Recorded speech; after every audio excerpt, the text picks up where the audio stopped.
नमस्कार मित्रांनो, आपण ऐकत आहात ऑडिओ बुक यश तुमच्या हातात. पुस्तक विक्रीत जागतिक उच्चांक आणि आता भारतात पहिल्या क्रमांकावर असणारं हे पुस्तक. लेखक आहेत शिव खेरा.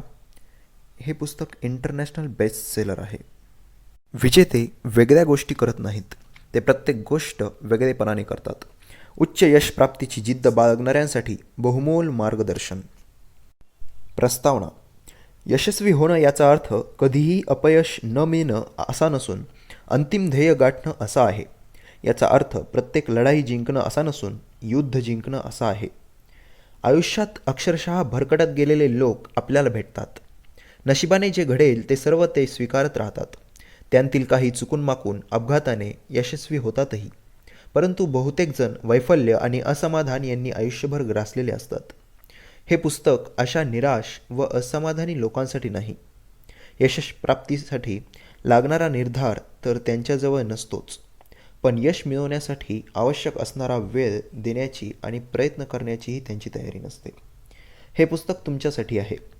तुम्ही हे पुस्तक वाचत आहात ही वस्तुस्थितीच तुम्हाला तुमच्या आत्ताच्या आयुष्यापेक्षा अधिक समृद्ध आणि परिपूर्ण आयुष्य जगण्याची इच्छा आहे हे दर्शवते.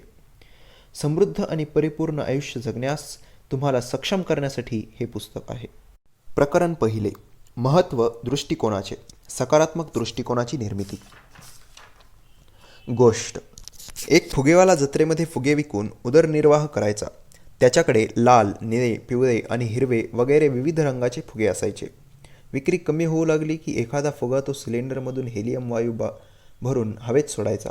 उंचच उंच जाणारा फुगा बघून मुले घेण्यासाठी गर्दी करत आणि मग त्याचा धंदा परत जोरात सुरू होई. असे तो दिवसभर करत राही. असंच एकदा फुगे विकताना फुगेवाल्याच्या लक्षात आलं की कोणीतरी आपलं जाकीट ओढतंय. त्यानं मागे वळून पाहिलं तर तिथं एक लहान मुलगा उभा होता. मुलानं त्याला विचारलं, काका, काळ्या रंगाचा फुगा हवेत सोडला तर तो सुद्धा उडेल का? मुलाच्या जिज्ञासेचं त्याला कौतुक वाटलं आणि मोठ्या प्रेमानं त्यानं उत्तर दिलं, बाळा, फुगा रंगामुळं उडत नाही, तर त्याच्यात आत जे काही आहे त्यामुळं तो हवेत उंचच उंच जातो. हीच गोष्ट आपल्या दैनंदिन आयुष्यालाही लागू पडते. आपल्या अंतरंगात जे काही असते त्यामुळे आपण उंचीवर जातो. अंतरंगातील ही गोष्ट म्हणजेच आपला दृष्टिकोन, आपली मनोवृत्ती. काही विशिष्ट व्यक्ती, संस्था किंवा देश हेच अतिशय यशस्वी का झाले असतील याचा तुम्ही कधी विचार केला आहे का? खरं म्हणजे हे काही फार मोठं रहस्य नाही. यशस्वी ठरलेल्या लोकांच्या विचार करण्याच्या आणि काम करण्याच्या पद्धती अधिक प्रभावी असतात. उपलब्ध मनुष्यबळ हीच सर्वाधिक महत्त्वाची साधनसामग्री आणि तिच्या साह्यानंच कुठलंही काम प्रभावीपणे करता येते ही गोष्ट त्यांनी ओळखलेली असते. व्यक्ती, संस्था किंवा देश हे यशस्वी होतात ते तिथल्या माणसांमुळे, त्यांच्या गुणवत्तेमुळे. जगभर हिंडून मोठमोठ्या व्यापारी संस्थांतील अधिकाऱ्यांशी या विषयावर मी चर्चा केली आहे. मी त्यांना नेहमी एक प्रश्न विचारत असे. समजा तुम्हाला एखादी जादूची कांडी दिली तर उत्पादन क्षमता आणि नफा काढून बाजारपेठेवर वर्चस्व निर्माण व्हावे म्हणून तुम्ही जादूच्या कांडीकडे काय मागाल? सर्वांचं एकच उत्तर होतं, कर्मचाऱ्यांचा सकारात्मक दृष्टिकोन. काम करणाऱ्या लोकांचा दृष्टिकोन विधायक असेल, त्यांच्या मनात काम करण्याची खरीखुरी इच्छा असेल तर ते मिळून मिसळून आपापलं काम करतील.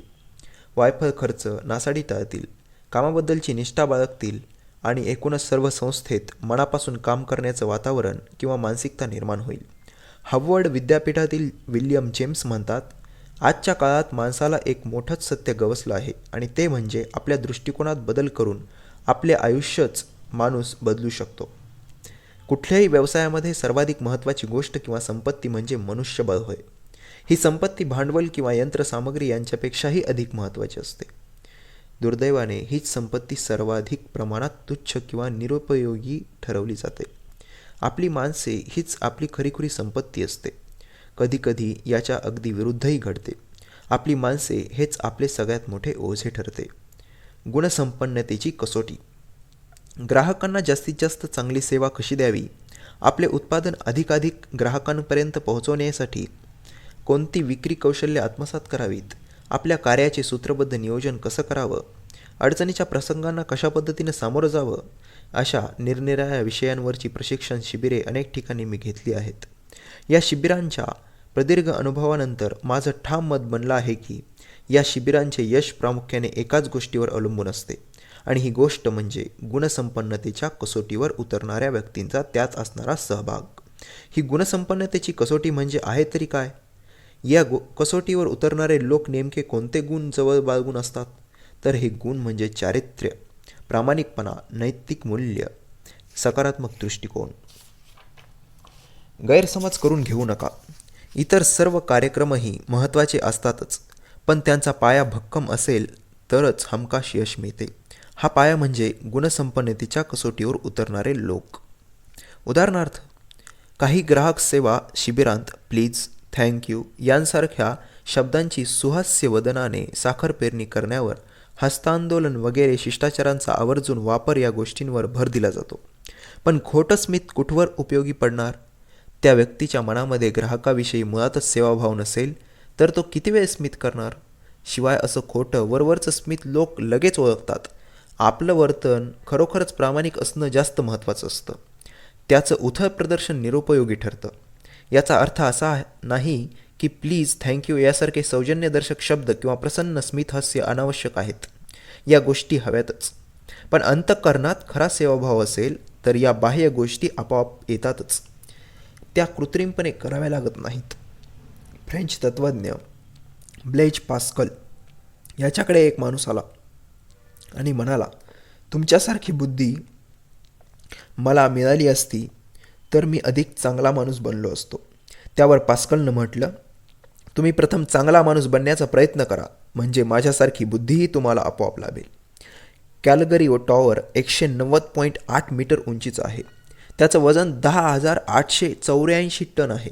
या वजनापैकी 60% म्हणजे 6,394 टन इतका भाग जमिनीत आहे. याचा अर्थ असा की इमारत जितकी मोठी असेल तितकाच तिचा पाया मजबूत असावयास हवा. मजबूत इमारतीसाठी मजबूत पाया हवा असतो, त्याप्रमाणे यशस्वी होण्यासाठीही मजबूत पायाची नितांत आवश्यकता असते. हा पाया म्हणजे आपला दृष्टिकोन किंवा मनोवृत्ती होय. तुमच्या यशाला तुमचा दृष्टिकोन कारणीभूत असतो. हार्वर्ड विद्यापीठातील एका अभ्यासानंतर असा निष्कर्ष निघाला की एखाद्या व्यक्तीला नोकरी मिळते तेव्हा नोकरी मिळण्यामध्ये त्याच्या दृष्टिकोनाचा वाटा 85% असतो, तर त्याला त्याच्या विषयाची असणारी माहिती व त्याचे व्यक्तिमत्व त्यांचा वाटा केवळ 15% असतो. आणि आश्चर्याची गोष्ट अशी की त्याच्या शिक्षणावर खर्च केली जाणारी संपूर्ण रक्कम ही केवळ माहिती आणि आकडेवारी शिकवण्यासाठीच खर्च केली जाते. प्रत्यक्ष नोकरी मिळण्यासाठी ही माहिती फक्त 15%च उपयुक्त ठरत असली तरी. आपण जी चर्चा करणार आहोत ती या उरलेल्या 85% यशाबद्दलच आहे. इंग्रजी भाषेत ॲटिट्यूड, दृष्टिकोन हा शब्द अत्यंत महत्त्वपूर्ण आहे. जीवनाच्या प्रत्येक क्षेत्रात, मग तो जीवनाचा वैयक्तिक भाग असो की व्यावसायिक, दृष्टिकोनाचे महत्त्व अनन्यसाधारण असते. कुणीही अधिकारी योग्य दृष्टिकोनाशिवाय चांगला अधिकारी बनू शकेल का? कोणीही विद्यार्थी योग्य दृष्टिकोनाशिवाय चांगला विद्यार्थी म्हणून घेण्यास पात्र ठरेल का? आईवडील, शिक्षक, विक्रेता, मालक आणि नोकर यांपैकी कोणीही योग्य दृष्टिकोनाशिवाय आपापले काम योग्य प्रकारे करू शकेल का? अर्थातच नाही. आपण कुठल्याही क्षेत्रात काम करीत असलो तरी आपल्या यशाचा पाया म्हणजे आपला दृष्टिकोन. यश आणि निश्चित ध्येयप्राप्तीसाठी दृष्टिकोनाचे एवढे महत्त्व असेल तर साहजिकच आपला जीवनविषयक दृष्टिकोन आपण तपासून बघायला हवा. ध्येयप्राप्तीमध्ये आपल्या दृष्टिकोनाचा काय प्रभाव पडतो याची चिकित्सा करायला हवी. गोष्ट तुझे आहे तुझे पाशी. आफ्रिकेत एक सुखी आणि समाधानी शेतकरी राहत होता. तो सुखी होता कारण तो समाधानी होता आणि तो समाधानी होता कारण तो सुखी होता. एकदा त्याच्याकडे एक विद्वान गृहस्थ आला. गप्पांच्या ओघात अस्सल हिऱ्यांच्या सौंदर्याचे व सामर्थ्याचे वर्णन करताना तो म्हणाला, तुझ्याकडे अंगठ्या एवढ्या आकाराचा हिरा असेल तर तू एक शहर खरेदी करू शकशील. तुझ्याकडे मुठीच्या आकाराचा हिरा असेल तर तू कदाचित आपल्या देशाचा मालक बनशील. त्या रात्री शेतकऱ्याला झोपच आली नाही. त्या माणसाने केलेलं हिऱ्याचं वर्णन त्याच्या कानांमध्ये घुमत होतं. त्याच्या दुःखाचं मूळ त्याच्या असमाधानात होतं आणि असमाधानाचे कारण त्याच्या दुःखात होतं. दुसऱ्या दिवशी सकाळी आपले संपूर्ण शेत विकून व घरातील लोकांची व्यवस्था लावून तो हिऱ्यांच्या शोधात बाहेर पडला. संपूर्ण आफ्रिका खंड त्यानं पालथं घातलं, पण त्याला काही हिरा मिळाला नाही.